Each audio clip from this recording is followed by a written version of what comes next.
2023 Asia কাপত যিমানখিনি বৰষুণ হ'ল লাইক জীৱনতো কিজানি এনেকুৱা বৰষুণ হোৱা নাছিল ক্ৰিকেট মেচত মানে ক্ৰিকেটৰ যিটো মজা সেই মজাটো মানে এইটো এছিয়া কাপত পোৱা নাই কিন্তু যোৱাকালি মানে যোৱা দেওবাৰে যিটো মেচটো আৰম্ভ হৈছিল ইণ্ডিয়া আৰু পাকিস্তানৰ মাজত সেই মেচটোত বৰষুণ আহিছিল সেইকাৰণে দেওবাৰে হোৱা নাই তাৰ তো যোৱাকালি হৈছে তো যোৱাকালিৰ মেচটো যিটো মেচটো হৈছিল ইণ্ডিয়া আৰু পাকিস্তানৰ মাজত সেই মেচটো চাই ইমান ভাল লাগিছে যিটো ভাষাত প্ৰকাশ কৰিব নোৱাৰি য'ত বিৰাট কোহলি কওক ৰোহিত শৰ্মা কওক শুভমান গিল কওক আৰু কে এল ৰাহুল কওক টপ অৰ্ডাৰ যি চাৰিজন বেটছমেন আছে সকলোৰ তৰফৰ পৰা বহুত ভাল এটা প্ৰদৰ্শন দেখিবলৈ পোৱা গৈছে পাকিস্তানৰ বলাৰসকলক ইমান ভাল বুলি কোৱা হয় যে পাকিস্তান সদায় মানে পাকিস্তানৰ যিটো মানে বেটিং অৰ্ডাৰ থাকে তাতকৈ মানে পাকিস্তানৰ বলাৰসকলৰ মানে বেছিটো গুৰুত্বপূৰ্ণটো বেছি থাকে আৰু পাকিস্তানৰ বলাৰসকলো ODIৰ যিটো মানে ICC ৰেংকিং হয় সেই ICC ৰেংকিঙতো বহুত ওপৰত হয় যিটো মানে ছাইন শ্বাহ আফ্ৰিদি বা নাছিম শ্বাহ এই দুজন মানে ফাষ্ট বলাৰ বহুত ভাল বলাৰ হয় কিন্তু যোৱাকালি যিখন মেচ হ'ল কোনোৱে টিকিব নোৱাৰিলে ছাইন শ্বাহ আফ্ৰিদিৰ দৰে এজন ইমান ৱৰ্ল্ড ক্লাছ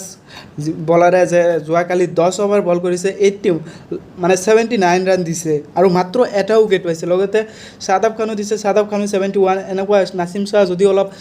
ভাল বলিং কৰিছে কিন্তু এটা উইকেটো পোৱা নাছিল তো যোৱাকালিৰ মেচটোৰ লগতে বিৰাট কোহলিৰ বহুত ডাঙৰ কেইটামান ৰেকৰ্ড বনাইছে তো ৰেকৰ্ড কি ৰেকৰ্ড যোৱাকালি বিৰাট কোহলি বনাইছে তাৰ বিষয়ে ভিডিঅ'টোৰ শেষত চাম তো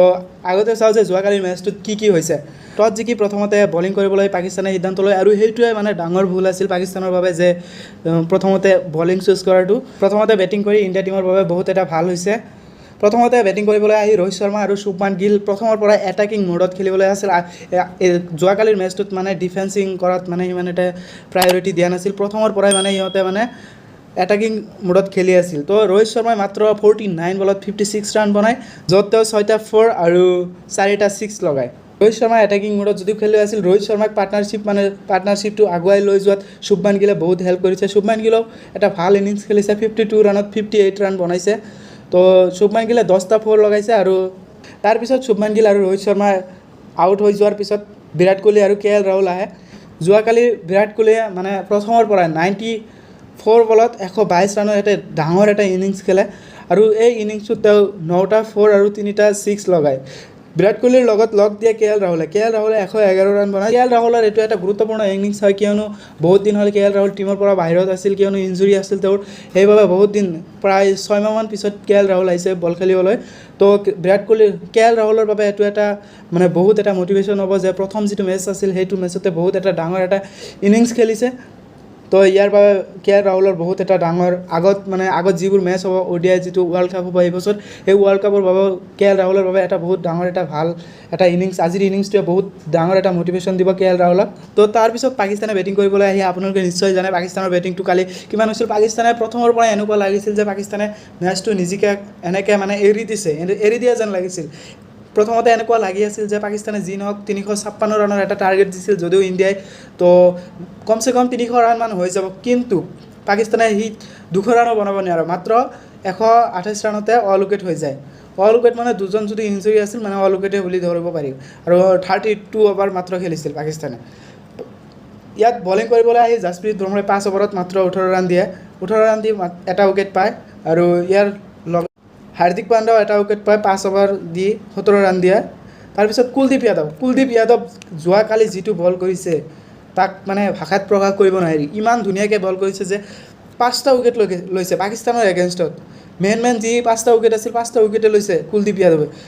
তাৰপিছত শাৰ্দুল ঠাকুৰেও 5 অভাৰ দি মাত্ৰ 16 ৰান দিছে আৰু লগতে এটা উইকেটো পাইছে তো এতিয়া আপোনালোকক মই জনাই দিওঁ যে বিৰাট কোহলিৰ যোৱাকালিৰ ইনিংছটোত বিৰাট কোহলিৰ কি ৰেকৰ্ড হ'ল যোৱাকালিৰ মেচত বিৰাট কোহলিয়ে ধুনীয়া এটা ইনিংছ দেখুওৱাৰ লগতে বহুত ডাঙৰ ৰেকৰ্ড তেওঁৰ নিজৰ নামত কৰি লৈছে বিৰাট কোহলি এনেকুৱা প্লেয়াৰ হৈছে যে 13,000 ৰান কালি কমপ্লিট হৈছে পাকিস্তানৰ এগেইনষ্টত 13,000 ৰান কমপ্লিট হোৱাৰ লগে লগে 13,000 ৰান বনোৱা ফাষ্টেষ্ট বেটছমেন হ'ল বিৰাট কোহলি ইয়াৰ আগতে শচীন তেণ্ডুলকাৰ ৰিকি পণ্টিং কুমাৰ সাংগাকাৰা জয়সূৰ্যা এইবোৰ প্লেয়াৰে মানে 13,000 ৰান বনাইছিল কিন্তু বিৰাট কোহলি 5 নম্বৰজন হ'ল কিন্তু বিৰাট কোহলিৰ যিটো মানে ইনিংছ আটাইতকৈ কম ইনিংছত মানে বিৰাট কোহলি 13,000 ৰান বনাইছে ইয়াৰ লগতে আৰু এটা কথা আপোনালোকক জনাই দিওঁ যে বিৰাট কোহলি এনেকুৱা এজন প্লেয়াৰ যাৰ 8,000 ৰান 9,000 10,000 11,000 12,000 আৰু 13,000 এই সকলোবোৰ run 8,000 run Virat Kohli fastest run কোনে বনাইছে বিৰাট কোহলি সকলোৰে আগত 8,000 কোনে বনাইছে সকলোতকৈ ফাষ্টেষ্ট 8,000 ৰান কোনে বনাইছে? বিৰাট কোহলি। সকলোতকৈ ফাষ্টেষ্ট 9,000 কোনে বনাইছে? বিৰাট কোহলি। এনেকৈ সকলোতকৈ 13,000 ৰানো বনোৱা প্লেয়াৰজনে হ'ল বিৰাট কোহলি। ইয়াৰ লগতে বিৰাট কোহলি আৰু KL ৰাহুলে হায়েষ্ট পাৰ্টনাৰশ্বিপ কৰিছে পাকিস্তানৰ এগেইনষ্টত 233 ৰানৰ পাৰ্টনাৰশ্বিপ কৰিছে যোৱাকালি। ইয়াৰ আগতে শচীন তেণ্ডুলকাৰ আৰু নৱজ্যোত সিং সিদ্ধুৰ 231 ৰানৰ এটা পাৰ্টনাৰশ্বিপ আছিল, যিটো ৰেকৰ্ডত আছিল। কিন্তু যোৱাকালি 233 ৰান বনাই আগৰ ৰেকৰ্ডটো ভাঙিলে বিৰাট কোহলি আৰু KL ৰাহুলে। আৰু যোৱাকালিৰ চেঞ্চুৰীটোৰ লগতে বিৰাট কোহলিৰ যিটো মানে 77 নম্বৰ চেঞ্চুৰী, সেই চেঞ্চুৰীটো কমপ্লিট হৈছে আৰু ODI-ত 46 নম্বৰ যিটো মানে চেঞ্চুৰী আছিল, সেই চেঞ্চুৰীটো পূৰ্ণ হৈছে।